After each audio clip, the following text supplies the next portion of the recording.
don't mute it on yours.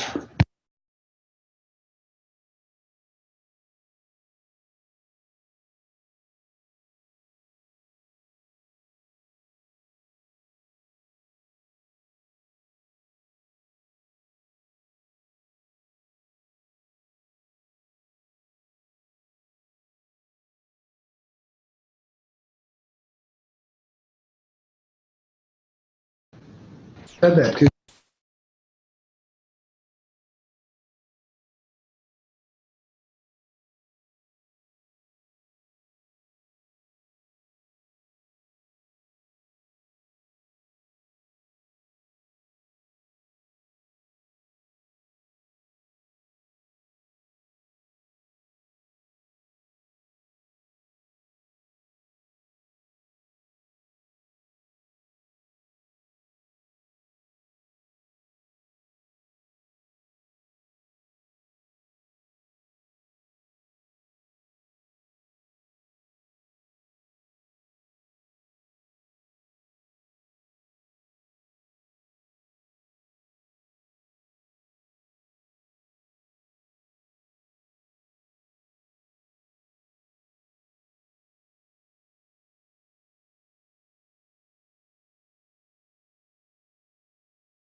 Jesus Christ.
There we go. All right, there we go. Brandon, can you hear me? Yep, I can hear both you and Brad, so we're good. I have another one. Hi, Christy's I'm here too. Hey, Christy. I got 3 people joining me in person. It's a real hangout now. It's getting that way. Oh, look, there's Christy right there. Hi. There's Leon. Congratulations, Leon. What are we doing? Thanks, Am I thanks, doing? Evan. I had to unmute myself. Good to see you, sir. All right. So we've got No Shave November. No, mine is not no shave since the Caps won the Cup. So are you going to shave when they win it again? I'm leaving it till they're not the champions. Nice. And then we'll decide on if I'm going to shave or not. For judging on the way they played against the Wild. They just play the Wild the rest of the year? I'm good with that. I I would be happy if they play the Wild for the last game of the season. 82-0. I'm gonna keep shaving. There you go. You're going to keep shaving? Yeah. Fine.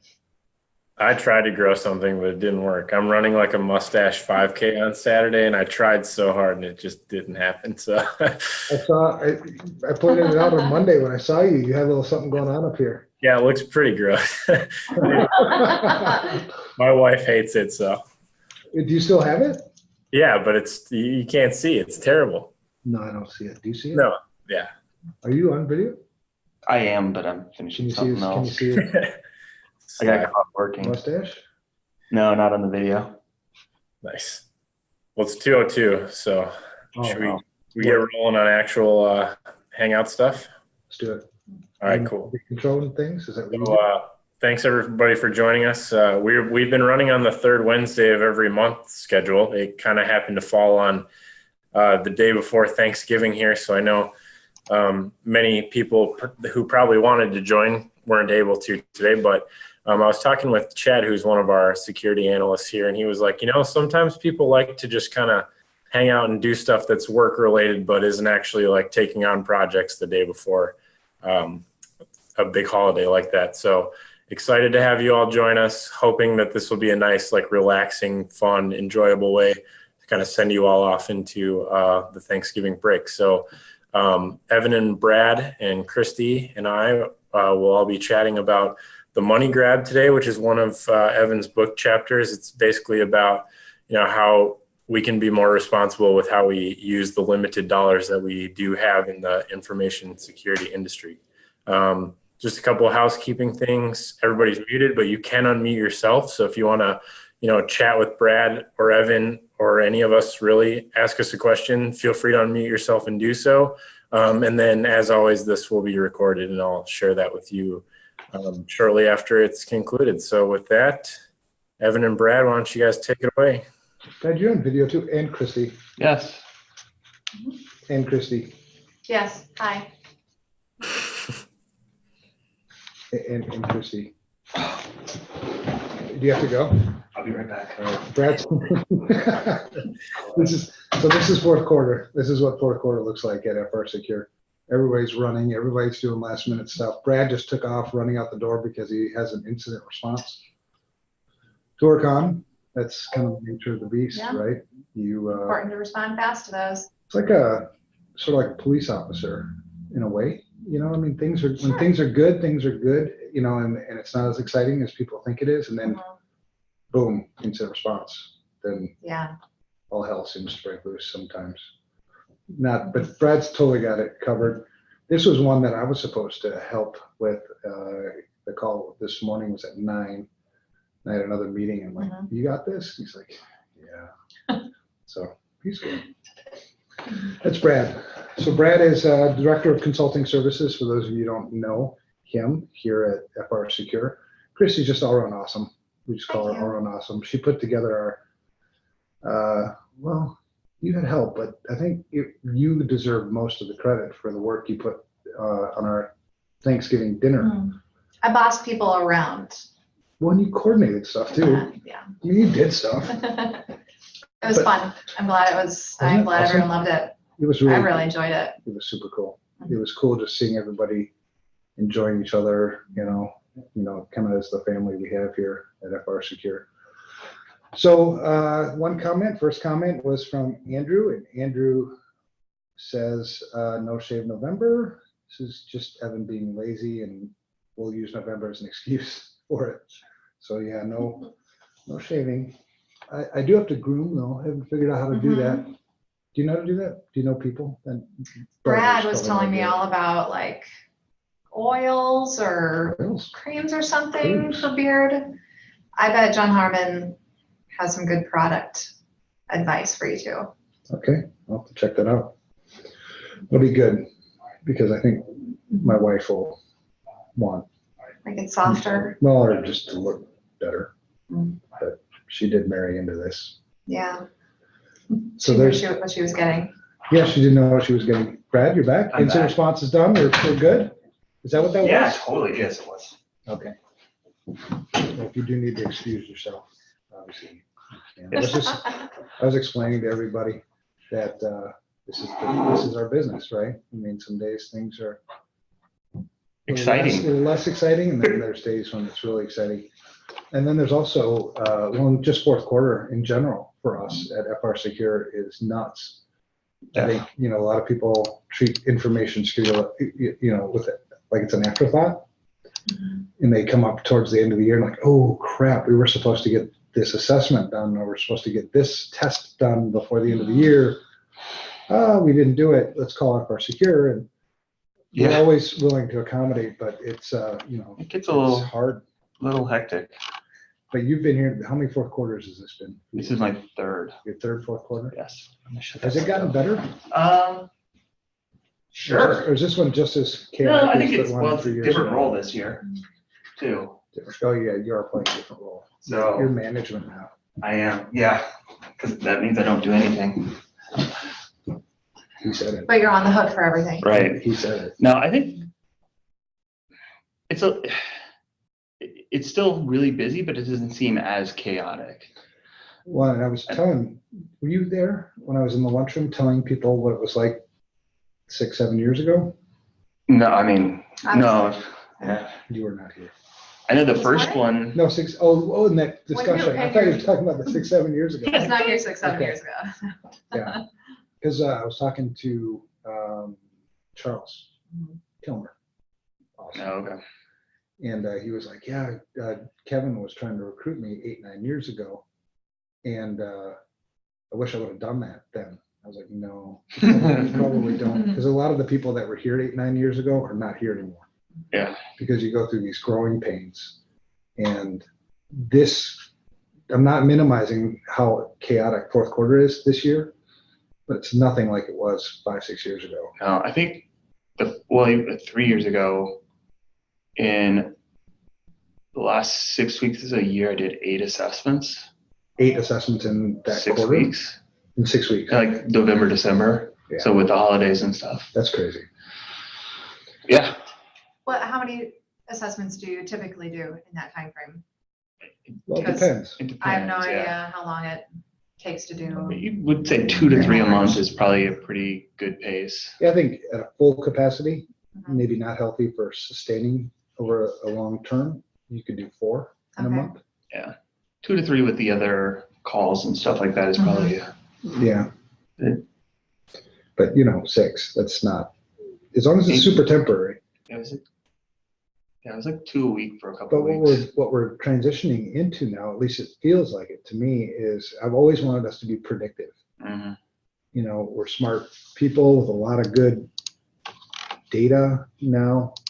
But with the addition of Renee in operations, we're turning that corner now to where I think next year, fourth quarter is going to be not a breeze, but it's going to be healthy. Yeah. One of the things we've said before in the past, and you probably heard it, is nobody takes vacations on fourth quarter. Well, that's crap, right? That's when all the holidays are. I've got Or half Thanksgiving. the I holidays. got Thanksgiving and Christmas. You're telling me I can't take vacation? Right. That's not. We have to change that. And so anyway, that's that. So we're just chit chatting. This is a hangout, so we're just sort of hanging out. I guess there's a book thing coming, supposedly Christmas. We have 5,000 books. Nice. Yep. Time is reserved with the printer. The publisher says, we've done all the edits, I think. You know, as soon as you think that they're done with the edits, and some proofreader comes out of the woodwork and Yeah. proofreads and then gives you a bunch more Finds stuff. that comma that you're missing. Right. So what you have in front of you is the last proofread. This is my understanding that this is the one going to the printer when it's typeset. That's another thing that has to happen, you know, before it officially gets printed. But acknowledgements, endorsements, you have to get all these things kind of in order. Books are weird. So this is chapter 9, the money grab, and you guys may not have seen this chapter before, but you live it. Certainly, you live it just as I think, because you don't do security all the time, but knowing what you know about security, you've seen the money grab. And Brad, you live it. You've lived it for a long time, and I live it for a long time. And I think people that are in security, the name of the book is Unsecurity, but people that are in security, not insecure, just in space security. Security. Yeah, comfortable pause. Live this thing because, you know, it is a money grab right now. It's easy to sell you a bunch of things in information security that you think or are sold as things that make your security better. And they might make a certain part of your security better, but do they make the thing? So where should I spend my next information security dollar? And is it the right thing? You know, so how would you normally go about that process? I mean, if I were to buy something, I'd go to market, find out what the options are. So I need this thing. Say I need that's something I would shop around for at home. What do I want? I want a drone. I don't have a drone, but I want a drone. So say I want a drone, and so I go out and I shop, right? I go to Target, I go to Best Buy, I go to Walmart, wherever you buy drones. I'd go to all these different places, compare features, compare prices, and then make my purchasing decision. That's kind of the normal way people go about buying stuff. But in our industry, people are bombarding me with stuff. So some of that stuff I may not even know I want, right, or know that I need. And it's all being sold under the premise that, well, everybody else is doing this, you should be doing it. So that goes back to the herd mentality thing. But then there's also, you're not using AI. Right. You know, I mean, everybody should be. I can't believe you're protecting your endpoints without AI. Are you stupid? Right. So there's this thing that goes on, and we get hit by salespeople all the time. In my position, I get hit 50 emails a day, maybe, on people trying to sell me something. Or you go to a conference. Now you go to a conference nowadays, and the conference, you don't hardly go to the conference to learn anything. I mean, you try to, but you see the booths and the sponsors. I mean, there's a freaking billion sponsors for every single conference you go to, and everybody's trying to sell you something.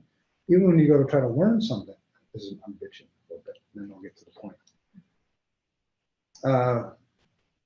You go to some of the breakout sessions, or you want to hear, learn something, that's even sponsored by somebody. And somebody that's up there telling you about something is positioning their presentation, not so much to teach you something, but to build their use case and why you need to buy their thing. Right. So you go to this conference to learn something. It seems like a legitimate reason to go. Just a giant sales pitch. Right. So where are the conferences now that I can just go and learn, or go and meet with my peers and learn? There's a few of them. B-Sides is probably pretty good. Even our trade groups like ISSA, and they're all being sponsored because they have to fund themselves too. So that's some of the challenge. So, and the thing is where there's ignorance, when people don't know what they need, I don't know what security looks like. I get that a lot. Then I can easily be sold something. So this year, I think the number I saw, $96 billion in the United States will be spent on information security products and services. In 2019, that number is supposed to be $124 billion. And I can't help but wonder, based on my own experience and the experience of others that I talk to, how much of that money is being spent on the right things.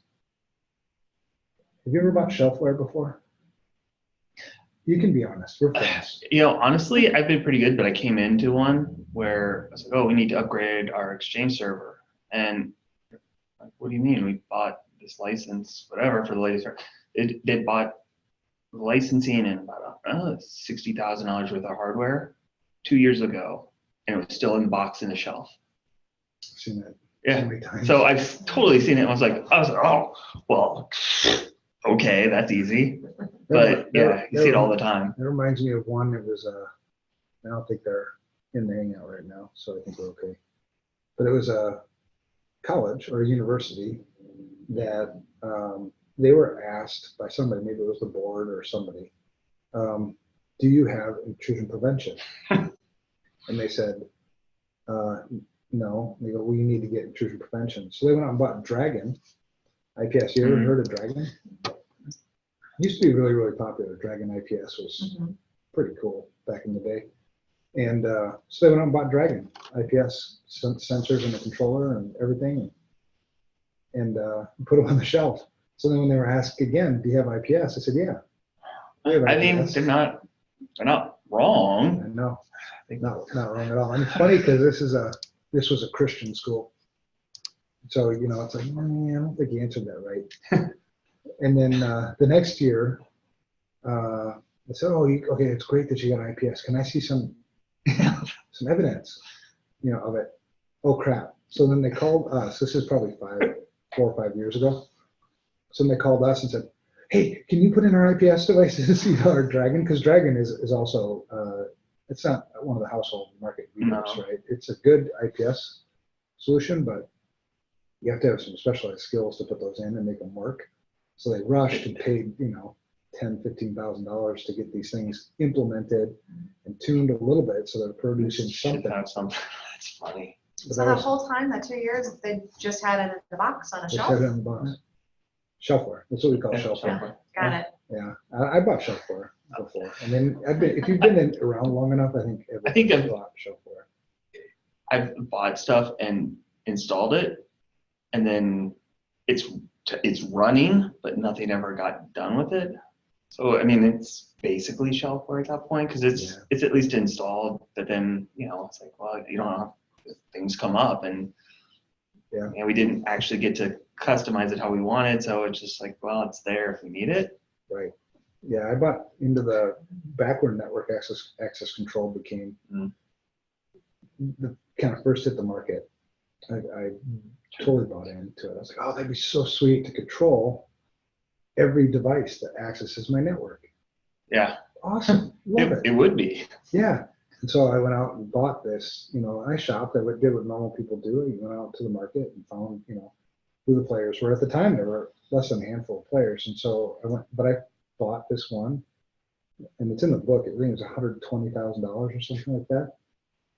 And so excited, and put it in, and then realized this is going to take a lot more work. Mm-hmm. That's than I thought. So you technically installed it. Yeah, I was hoping for an easy button. We all want those easy buttons. Those easy button shortcut kind of things that I can just plug into my network and it's just going to make everything go away. That didn't happen. It was a lot of tuning. So we ended up it became shelfware. All right. So in this chapter, we also talk about cybersecurity ventures. You heard of cybersecurity ventures before? It's got a tie-in with Robert Herjavec, the guy who's on the Shark Tank. Okay. The security dude on Shark Tank. Hmm. He either sponsors that or started that or something. Anyway, they tout themselves as like the news basically for the industry. Everybody does that, so they're not really the news. But they predict that $1 trillion will be spent globally on information security between 2017 and 2021. That's 5. So that's about $200 billion a year. That's a lot of money. Yeah. 12 zeros. 12. Did you count them? Wow. We were totally I right. did 4 times 3. Oh, so you did the math. Okay. See? Good. So 12 zeros, lots of money spent. So this means there's a big transfer of wealth happening, not only between, and we covered it earlier in the book, there's this big transfer of wealth that's happening between industry and the bad guys. And that was estimated, I don't know if you remember, but that was estimated by some people to be $6 trillion. How much of that doesn't come out into the open? Well, most of it doesn't come out. Yeah. Okay. That's why it's a best guess based on what Yeah. is reported. So the headlines that we see, those are just, a little drop in the fraction. bucket of it? Yeah, well, and we really suck at data in this industry. For being such a, we tout ourselves as being such a data-driven industry. We're not. There just isn't good data. There's not good loss data, because who's going to advertise that I lost money, Yeah. or that I've been hacked, or that I've been breached? So we read about that stuff like last week in our Oh, yeah.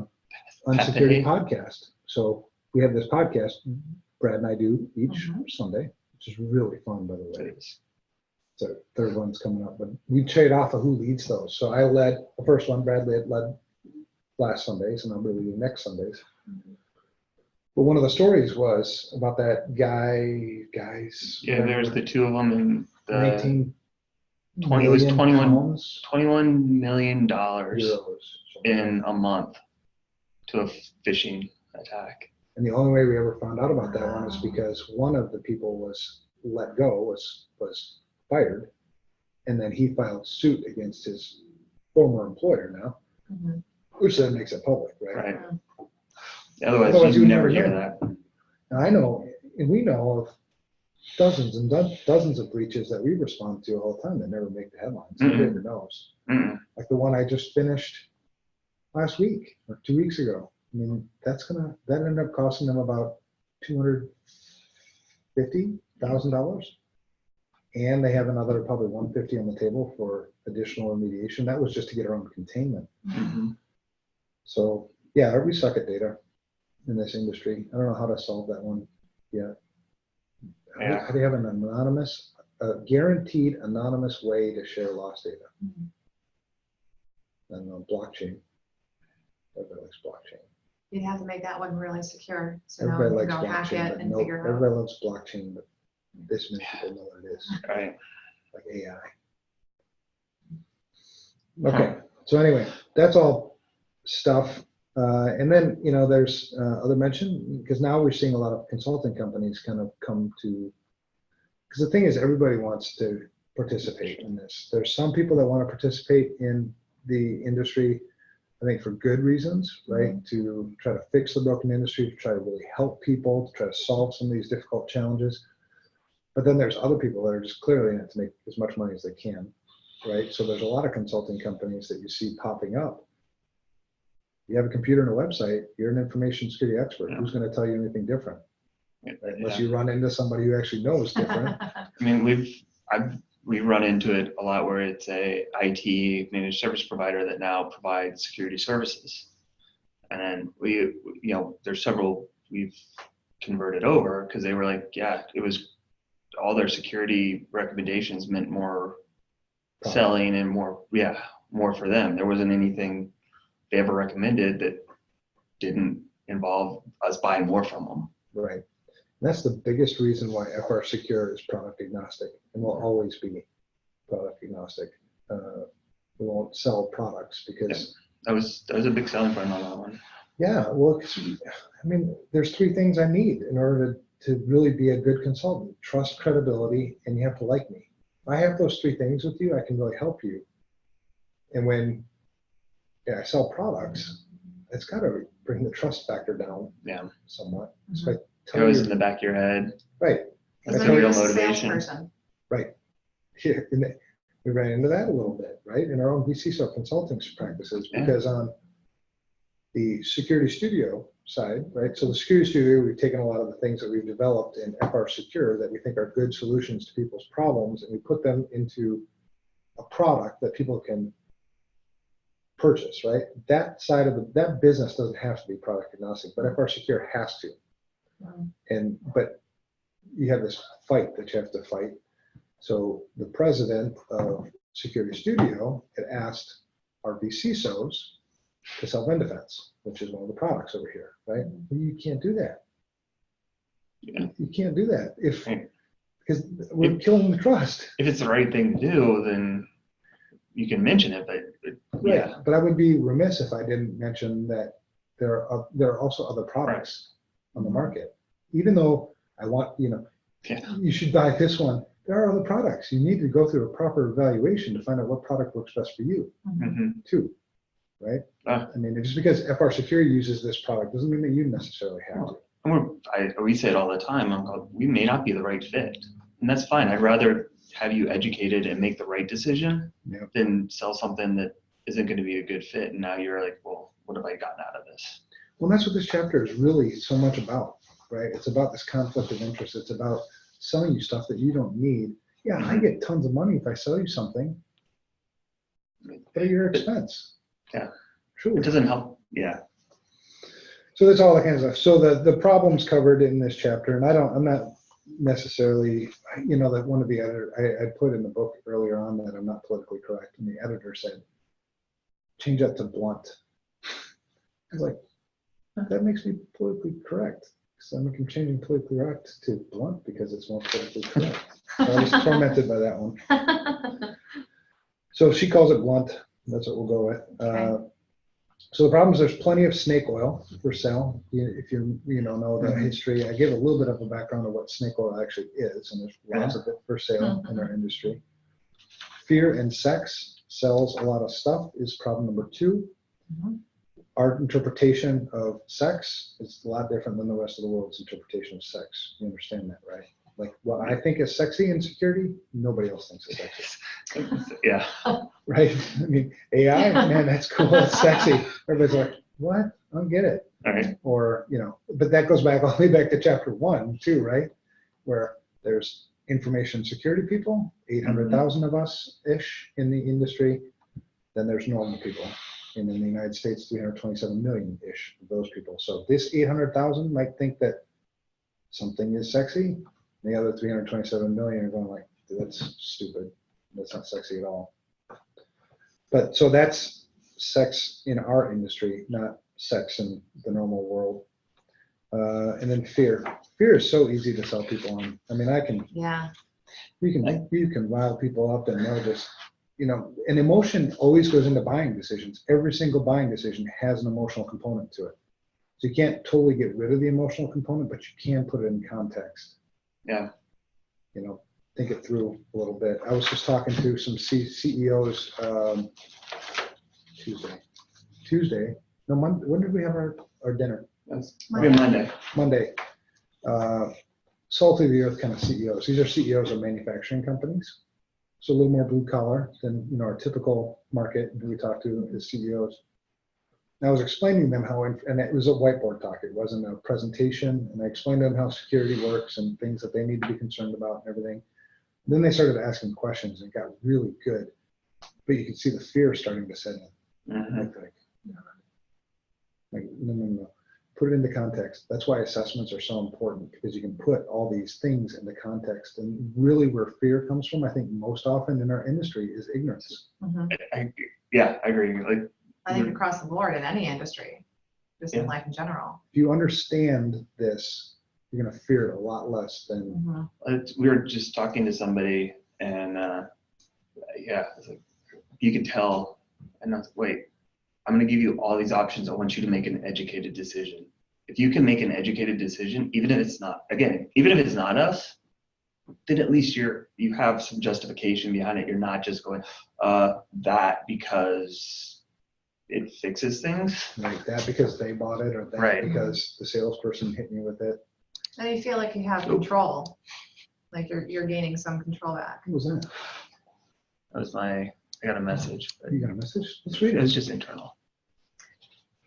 All right. Yeah, no. And then problem number 3. So there's 2 problems. Problem number 3 is money spent poorly is bad money. I assume that most of us don't have unlimited budgets for information security. There's 2 components to that. If I don't spend my money wisely, I'm still missing, probably the most significant list. The other part that I think is more troublesome is I get this false sense of security. Mhm. I feel like I've got a control in place that's operational and protecting me. And so I'm not looking at it anymore. I just figure I've got that taken care of. And you don't. Yeah. So you take your attention off of something. So that's bad. So potential solutions, I'm only on page 2 and we've got 30 minutes. So page 2, solution 1, do your homework. So there's tips in the book on how we go about evaluating products properly. And it always starts with our needs. What are my needs? What are my requirements? And then go to market. So just like, if I'm thinking about at home, I'm going to buy a drone. I already know going into this that I need a drone. Emphasis on the word need. I need a drone. Mhm. We need go-karts. You need to help me make that case to I'm my with you wife. there. You understand? Yeah. You need to help me. I need the drone. You help me. Right. Yeah. But I already go into the market knowing kind of what features I'm looking for. Yeah. Probably. I want something that certain runtime, certain capabilities. Whatever camera things. So I've already kind of done my homework, but I've done it informally, which I think is fine in personal purchasing decisions. Yeah. But in our market, if you don't really know what it is you're looking for specifically, you're going to get beat up, I think. Yeah, I've seen it happen lots. Solution 2, fight FUD. FUD stands for fear, uncertainty, and doubt. And be a little less sexy. It's okay to be, because a lot of our work is utility. I don't know if you remember chapter 2, or if you and I were here in chapter 2, but I talked about the foundation. How important the foundation of a security Yeah. program is. Foundations are not sexy. Have you ever looked at your foundation of your house? You're actually getting a. I have, unfortunately, way too close. Yeah. But it's not like It's exciting, is it? no, but it's kind of important. It's super Just a important. bit.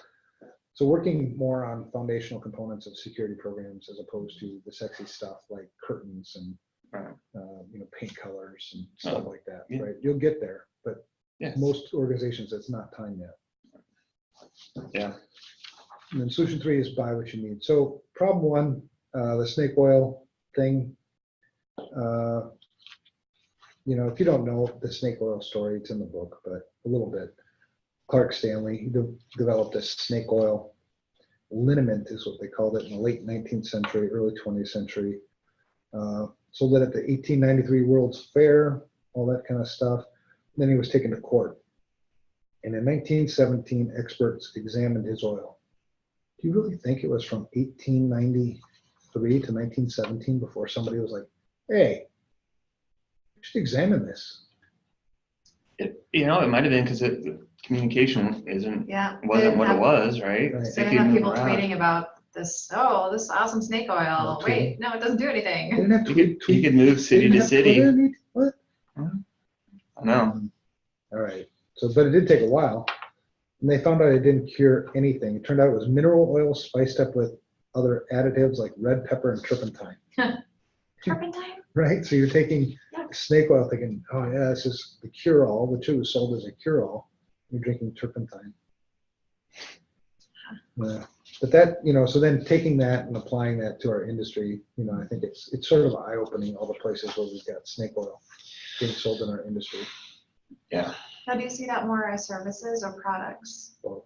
Okay. Both. I see a lot of, I think, poor recommendations Mm. on things that you should focus on. And I also see it in people buying things. Yeah. Where do you see it? And definitely the people buying things. I don't know.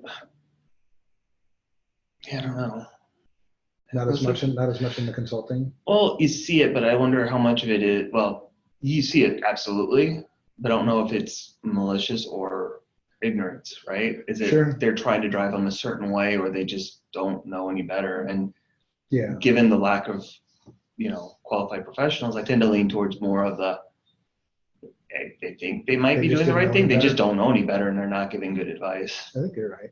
Yeah. I Good think- intentions, just not Right. enough experience or know-how. Sure. Yeah. And that goes to overselling their value or their knowledge. So right back into, Yeah, nobody wants Right- to admit right they don't there. know something, especially if you're paid to be. There's a lot I don't know. I know, right? Yeah, plenty of that. So, what was I thinking along those same lines? No, crap, I can't remember. Anyway, all right. So I mentioned, so some of the snake oil, different forms of snake oil in our industry, products and services that claim to do something but don't. You can probably think in your mind of some things that in our industry. I was careful not to call out specific products because I just don't think that'd be helpful, to get into this. Slinging mud. Yeah, we're better than that. Oh, that's what I was thinking. On the consulting side, so that's chapter 10, which is the lack of expertise in this industry and what we need to do to fix that. There's that. I'm getting her on the show, by the way. Zoe, Oh, the 13-year-old, yeah. 13-year-old girl from Fargo, maybe. I don't know. Yeah, I'm getting her on the show. I watched her video. Have you seen any of it yet? I just heard. Well, All right. This is a 13-year-old girl who's like, her passion is to get other girls into STEM. Oh, awesome. Unbelievable. Oh, She's- Zoe? Yeah. So she started with, this became a thing for her because she's always been interested in STEM, right? Computers and things, Right. That's where her, so I'll she, look her up. so I'll send you the link. Okay. Yeah, because if you just look up Zoe, it's, okay, now you got me. The, Sorry, I'm no, the distracted. website is, let me find it for you. There's no way I close that website. Okay, Brainy Ladies. So it's girlsinstemmagazine.com. And she's the CEO and founder of Brainy Ladies. Wow. Right? I wish I would have known about her earlier because I would have put this in the book because this is amazing. If we had more Zoes in the world, life would be really cool. So anyway, she, so we have a lack of people in our industry, lack of good security people, but things that Zoe's doing, things that we do with the CISSP mentor program, which that website just went up this week. Yeah. We're really trying to help. We're not perfect at it by any means, but we're trying to give away free information security, education. Yeah, we're like really short on people, man. 1.8 to 2.2 million in the next couple of years. So anyway, plenty of snake oil, products and services that claim to do something but don't, products and services full of buzzwords and features that are hard, if not impossible, to validate. That all the time, and I want to just call out so many products right now, but I'm not going to. Product agnostic. We're product agnostic, but Are you going to synergize your optimizations? we're with AI and probably some blockchain. All right, there you go. All right, Yeah. we're in. Good. Machine learning. Yeah. Next gen. Actually, Machine yeah. learning, Oh, yeah, blockchain. absolutely. Yeah. Yeah, look, if you're not dealing with Do some of that. APTs, Oh, I didn't think about APTs. Right. You got a product for that? absolutely. I'll buy it. So products and services full of buzzwords and features that are hard, if not impossible to validate. Those are all over the place. Products that are sold to address a need you don't have. You don't even have the need. You didn't even know you had the need, but I've got a solution for it. Products and services that are sold under the premise that they're easy to use but are far from it. Most of these products are not easy to use. They're specialized products that take time and dedication to implement. The one that always pops in my brain is, SIEM Or solutions. even, yeah, or the IPS, IDS. IPS, IDS. Oh, just plug and play. Right. Right. The other one, yeah, and so, and if you don't have to tune those things, because there are some that you don't have to tune. They're getting which are better, which are but- signature based primarily. Mhm. You don't have to do a lot of tuning those, right? There's not a lot of false positives in a signature based No. solution. But where there's a lot of false positives is the anomaly based or the heuristic. Right. Types of Well, solutions. and You have to tune signature out. based, you're only catching what's known about. And last I checked, like AVs, we're running 45 days behind on Yeah. signature. So sure, you're not going to get a lot of false positives, but you may not know about it for, a month, month and a half. Right. Yeah, and the and tuning, you have to. It's an art and a Mhm. science, right? because I remember the days, and you probably do too, when IDS wasn't as easy to use as it is today. I had to go through it manually, and It would take a good 6 months yeah, oh before yeah, this thing was going to provide any value. our spam filtering used to be the same way. Yeah. Yeah, all that stuff. But you learn the basics of how these things work. So then when you put in solutions today, you can see or understand and appreciate what they do and what they don't do better. Mhm. And I think a lot of people that are kind of getting into security now who lack those older experiences are missing that. Yeah. Which is, I don't know how to fix that one in particular, but Yeah, because we also have a lot of us are retiring. you just can't replace experience. Yeah, mentoring, that's a big thing. Mhm. All right, so anyway, lots of snake oil, commercialization everywhere. This is where I rip on. I do call these out, by name, RSA and Black Hat. Mhm. So I'll probably get some backlash on that. I mean, I get what they're doing, but I think you're not the only one I've heard that from, where it's just like, well, it's not what it used to be. I don't even like going to Black Hat anymore. You just get bombarded by sales. I mean, it's crazy. And then you go to some of the talks, and the people that are talking to you, it's so obvious that you don't truly understand the solution that you're Mhm. presenting. And it's not all of them, but some of them. And then you're selling me something. Yeah. I don't want to be sold anything. I want to learn something here. Yeah. Because Black Hat, when it used to be back in the early days, there was only like 1 or 2 sponsors. It was enough to cover the cost. It wasn't a money-making machine. And you went there and you learned. Oh my God, you'd come away with just like, I can't believe my mind is just blown by what I learned here. That's deteriorating every year. And I think it happened when UBM bought Black Hat from Jeff Moss. Jeff Moss was the one who founded Black Hat, 97-ish maybe. Yeah. I sat next to him at just 1 year, they did a Black Hat Executive Summit. It was in Scottsdale, Arizona. It was in December. And so much fun. It was so awesome. It was because there were only two sponsors for this thing. Okay. But you had to pay a boatload of money. You had to pay like $4 or $5 grand to go to this thing. But at that conference, Jeff Moss was at my table. It was cool just to That's very cool. hang with him. I also saw Jeff Moss at. I got in trouble for this. This is another story. She's through the book, but I was at Black Hat during the run up to the presidential election, this last one with Clinton and Trump. Mhm. And Hillary Clinton, her campaign was holding like a security something. Okay. I don't know what it was, some kind of rally or something. And I'm not very political one way or the other, right? Not Kevin is. But I'm not known to be a Democrat necessarily. I'm not known to be like a crazy Republican either. I'm just sort of me. So, the only way they could attend this thing was to make a contribution. Minimum contribution was $50, right? But I had to go to this thing. So I wanted to hear about what they were going to talk about. Because at the time, I thought maybe, because it looked like Clinton was going to be the one that gets elected. Right. So I want to hear what legislative things they're talking about. Yeah. So I was like, so I put a $50 contribution on my FRSecure credit card, right? And it wasn't even 15 minutes after that happened, Kevin calls me. Who the hell? No, he didn't call me because he didn't know it was me. He sent out an email to the leadership team. Who the hell made a $50 contribution to Clinton? Blah, blah, blah, blah, blah. I was like, dude, it's me, and I'm going to check out what they talk about. But anyway, Jeff Moss was there too. So. That's fine. Anyway, RSA and Black Hat, it's become huge money makers. High-tech snake oil, lots of high-tech snake oil. I just give this is actually an example of, where somebody bought into the artificial intelligence sales hype without understanding what artificial intelligence is.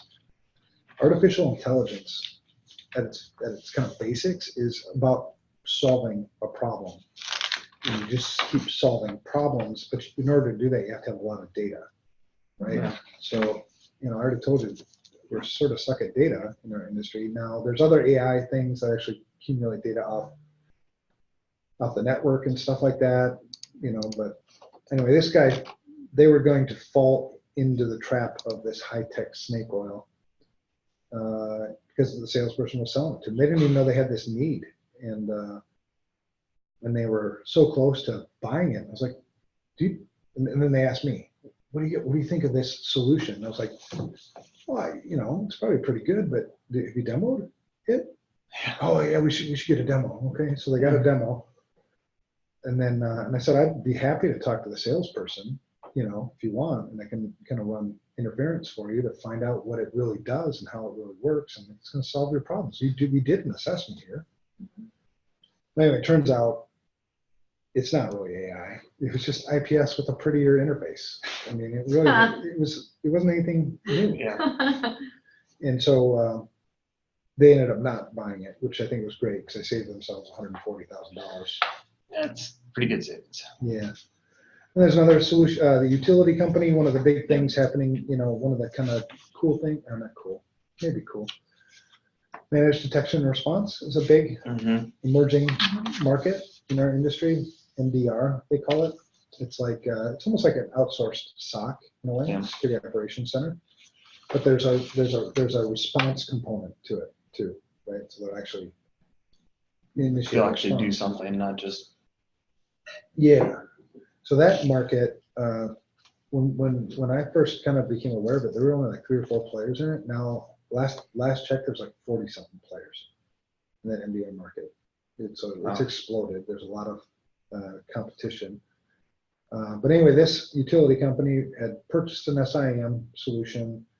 It wasn't exactly giving them what they wanted, so they were going to go out and buy this MDR solution. And I was like, what's the SIM solution not giving you that you're looking for in an MDR solution? And because MDR solutions will use a SIM component. Right. So are you going to reuse this SIM, or are you just ditching it? I mean, it was, so they were going down this path of buying this MDR. We took them through, and it's in the book on the process that I suggest people go through when you're going to purchase something. And it might seem, who wants to do it? That's work. It'll save you money. I mean, you're not, it's not like once you put a SIM or something in place, you're not replacing it anytime soon. I mean, you're looking at like 3 to 5 year minimum. Yeah. Cost and do your homework. Yeah. Yeah. So solution for this section of the book is, do your homework. There's budgeted expenses and non-budgeted expenses. And the process is starting with your requirements. What am I trying to do? What do I have to have out of this thing? And so what I like to do with teams is just create, and maybe we can even provide our workbooks that we do this with for free. Have you seen the? Yeah. Okay. Where it's like the list of. Yeah, you build here's your list of requirements, and then send it to the team and get their input. Yeah.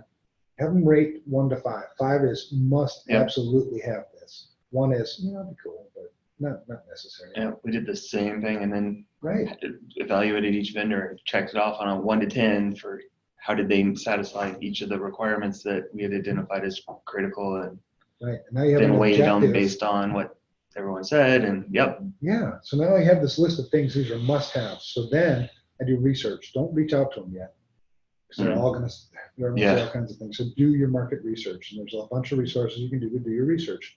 Marry up the solutions with what it is that you must have in this solution, and then go to the next step, which is select 3-ish. If it's a real competitive market like MDR, maybe try 3 out. Yeah. And then engage. Ask them, specific questions on the nice to haves, have them demonstrate, how the product works, and even maybe get a free trial, if it's available. And then you eventually get to the point where you actually buy it. Yeah. But if you're starting off the requirements, it means I need to know what it is I'm looking for. Yeah. And I think people jump right past that one, right? Yeah, more often than not. Right. So anyway, that's that solution. And then, just how to do budget expenses and off budget expenses. Not really that exciting, really. Fear and Sex sell a lot of stuff. And I like this quote. I'm going to read it real quick. This is from Dr. Ian Levy, Technical Director of the National Cyber Security Center I hate the word cyber, but whatever. If you're told that cybersecurity attacks are purported by winged ninja cyber monkeys who sit in a foreign country who can compromise your machine just by thinking about it, you're going to have a fear response. And that's where we are today. The security companies are incentivized to make it sound as scary as possible because they want you to buy the magic amulets. Or magic amulets. Amulets. You need a magic amulet. I have one to sell you. Yeah. And I'm the one that's got it. So yeah, it's Right. expensive because we put a lot of work into this amulet. Yeah. That's magic. Magic ain't cheap. Yeah. So anyway, the fear, and then there's lots of stories of fear and things. And like there's one, and this guy is going to know that I used a screenshot of his tweet. But whatever, call it like you see it. I'm not calling him out by name, but it was about the double pulsar last year. And there was one person, I'm not going to mention his name. No, don't. You know- I can see Brandon sweating right now. Well, why? Am I not allowed to say names? Good. Hey, you've already called out a bunch of companies and told everybody that you used to come to endorse politicians. So Can I see any companies? Conferences. Did I see any companies start trades? Oh, see now. no, you said you did in your book though. No, there's no companies. Oh, there's not. No. Just the conferences. Oh, that's right. Yeah, the two count. They're big enough to take it. I mean, it's RSA and Blackout. That stop me. Yeah. Alliteration, whatever. But like they're going to care. All right. So anyway, this was a response, and I thought it was sort of interesting because it just shows how if you don't put this into context, it seems like the worst thing ever. So double pulsar came from an NSA leak, right? It was attacking SMB. Yeah. And it was spreading. It had taken down like NIH, a few Yeah. other. So anyway, the tweet is interesting, exclamation point, right? See exclamation points and caps, immediately be skeptical, right? New scan suggests approximately 25% of all vulnerable SMB machines that are publicly exposed are currently infected. Expect more bloodbath. And what I really took exception is bloodbath. What is a bloodbath? And why would I use that term? Why would I use that word bloodbath? Yeah. Is it a bloodbath? I mean, truly? I mean, I don't know. The only reason I would ever use the word bloodbath is if I really wanted to get your attention and make it, oh, shoot. Right. So I broke it down. I'm like, all right, if you have SMB open to the internet, your system was already prone to attack, double pulsar or not, Right. right? Yeah. So you sort of asked for it, probably, if SMB is open to the internet. The other important word was vulnerable. So not only do I need to have an SMB machine exposed to the internet, it also needs to be vulnerable, which means it's not patched or it's SMB version 1. Yeah. Right? So if the combination of those two things existed, again, you deserve to be. I mean, it's not, that's duh. How many of those systems do you think there actually are on the internet? Well, that was the next bit of research I did. It turns out that there were 183,107 systems infected at the time of that post. Put that into context of what a bloodbath actually is. That constitutes approximately 0.0026% of all systems connected to the internet. Yeah, that's pretty hard to classify as a That's bloodbath. 0.002% of all the systems on the internet, and we want to call that a bloodbath. No. It didn't sit well with me. So I pointed that out. It's in the book, whatever. And then the sexy things. The sexy things buzzwords, AI, hive mind, machine learning, all that stuff. A lot of that stuff sounds really sexy. It's probably not. And then the solutions. Fighting FUD. How do you fight FUD? Fear, uncertainty, and doubt. Well, it's going to take some work. It's going to take some education. You do need to educate. Or find somebody that you trust, who is educated, that will give you good advice, right? Because there are certainly times, it's not like you don't buy products. You definitely need to buy products. You definitely need to buy some protections. Buy the right protections, Right. And at the right time, right? We were talking about the vendor defense and the vendor risk management. If I'm a VCSO and I've got a list of 30 things that are currently high priorities or priorities for me in the next 12 months for me to work on with a client, and vendor risk management isn't on that list, it's not on the list. Right. Right? Yeah. I'm not gonna sell you vendor risk management if it's not on the list. Yes, it is important and it is something you should purchase, but it's not time for that.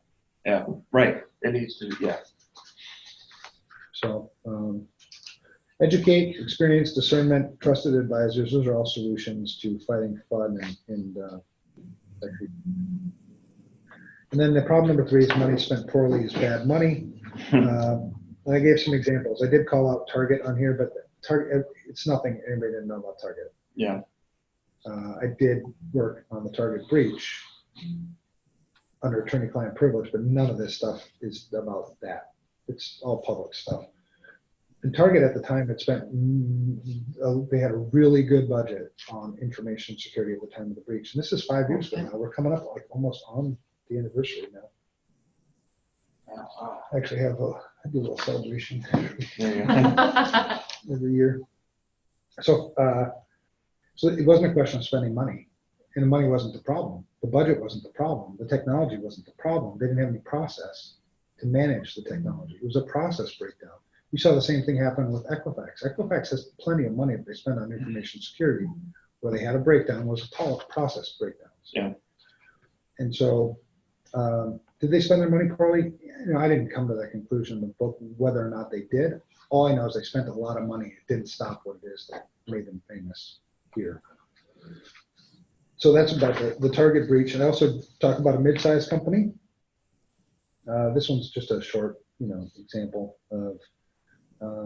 This was a company that was looking for a CISO or a VCISO, virtual CISO, and it was in Los Angeles. And we went out and talked to them.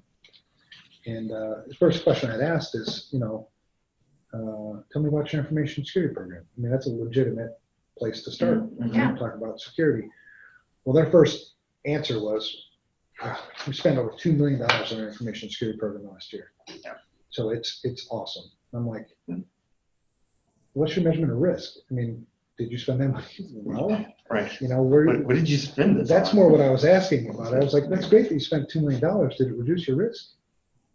They're like, oh, yeah, I assume so. I'm like, well, that's not good enough. I mean, why would you spend money unless you know that it's reducing risk, or at least managing risk? Yeah. So that's the mid-sized company example. And then the personal example is just, I already gave you a little bit about that one. I bought the Mac and didn't use it, right? Yeah. Were you going to say something? I'm sorry. Well, no, I was going to say right along with this, I was reading through it and I thought of one, and it goes in with that next piece about the pricing and everything. Where we went up against a large company for a risk assessment. They were 4 times as much as us, and their analysts had to travel first class on the airplane. Oh, and they went with that one, didn't they? And then they changed. Is that And the one? no, that's a different one. Okay. That was a different one they spent a lot of money on because of the name, and then came back and was like, yeah, they gave us nothing. But they were asked, well, the potential customer said, well, why did why is yours 1/4 of that? It's like, well, we're going to send a short analyst, so we don't have to fly first class. So You're going to send a short analyst? yeah, so we don't have to fly first short class. analyst. Short. Physically Short. short Because the airplane. in stature. Oh. So they don't have to fly first class. You're joking. I thought you were serious. No. So you can't go. 'Cause you're I'm like, no, it's on me. 6'4". 6'4". But I said, at the end of the day, if you spend, 10,000 or 40,000, just as round numbers, to get the same result, but now you spend the 40,000, you don't have that money to actually implement any remediation. What good has it done you? Right. Now you're stuck going, yep, we're in trouble, but we can't do anything about it because we spent all our money finding out where the problem is. And We see that a lot. It is. It's a constant challenge because somebody, when we first started FRSecure, they'd used this analogy with me, and it didn't really sit right. It was, if you were on trial for murder, which lawyer would you rather have, the $100 an hour lawyer or the $500 an hour lawyer? Yeah. Because you quantify the quality of the lawyer based on how much you're paying them. Right, and in security, that's not Always it's not a work one-to-one correlation. right. And so I think it depends on the service, It does, right? but you What also are you don't go paying with the for? lowest price either. It's being able to understand enough about what it is you're actually getting for every dollar to make a good educated decision. So I think if you were going to go with a consultant, you'd really want to have run them through the ringer, right? Ask them a bunch of questions. Make sure that they're transparent with you. Make sure that every tool that they're going to use on your network, you know what that tool is, and you know the configuration of that tool. So in case you want to go out and get that yourself, right? So knowledge transfer is huge. Yeah. Because at the end of the day, I might be your consultant, but it's not my security program. I don't get fired if you get breached. Mhm. Yeah. You might fire me from this consulting engagement, but I just go on to the next one. Well, You get fired. and I've used that, and that's why we'll go in. We're going to tell you the truth, Right. right? If you fire me, okay, I'll go work with someone else. But if I don't tell you the truth, I've lost my credibility. Yeah. And it's not always fun to hear. Exactly. Yeah. It's hard to sleep at night. So low price, I also make the case of why low price isn't necessarily the best option either, which is a lot of government stuff will go low price. And Mhm. but in this example, I give the lowest price on this one RFP because you have to go. I gotta go. You're gonna lose your background. That's okay. I don't need the background. It's just FRSecure. But the lowest price on this RFP, the lowest price was $28,000. The highest price was $172,000. Out of the 6 people who responded, how do you know which one? On the page closer. Yeah, so with that dollar difference, I mean, that can't all be just first class flight tickets. No, there's margin in that. For sure. Well, welcome. Now you're closer. Hi, yeah. All right, so we'll hurry up. We're coming up towards the end. Oh. I didn't turn to the dark side, Shelley. It's the dark side back there. That's the dark side. All right, solution 3, buy what you need. Ideally, we're looking for things that our company, our organization, if we're going to put in information security control, I'll be able to quantify that risk of the potential losses are offset, or the cost of that thing will be offset by losses in some way, right? Or it's got to satisfy the mission of the company. The company furthers the mission. So the 3 things that I'm always looking for to justify my security expenditures are certainly the ones that make us more money. So if there are ones that I can use in marketing materials, or I can tout something to get more customers, maybe, stuff like that, those are controls that you could potentially put in place to make more money. The other ones are offset losses. That takes calculation, that takes time, it's harder one to do. But then the other one is the further the corporate mission. Those are the reasons why we buy information security products. And that's just, examples of that. Examples of what furthering the corporate mission is and how that works. And we're done.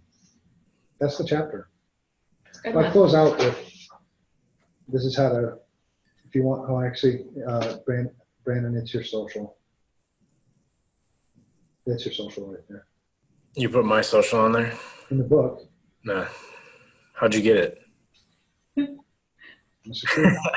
We don't know your trade secrets. No. No, see, your social's not in there. I wouldn't do that to you. I'm on the good side. That's right.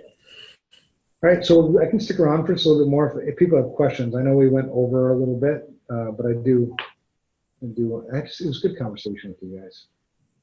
So if there are any questions, go ahead and let me know. Otherwise, what should I count down from 10 or something? I think in the meantime, I can kind of do my closing thing. I just wanted to, thank everybody once again for taking some time right before the Thanksgiving break to hang out with us. Happy Thanksgiving. Yes, absolutely. Happy Thanksgiving to everybody. Like I said before, we will be putting the recording online. And I did mention that we try to do these on the 3rd week of every month, but with December being kind of a crazy holiday month, we might be switching some things around. So just, we do have one more book chapter to get through. Is that right? Yeah, chapter 10. Yeah. So we have at least one more of these things to do. So make sure you look out for the next one.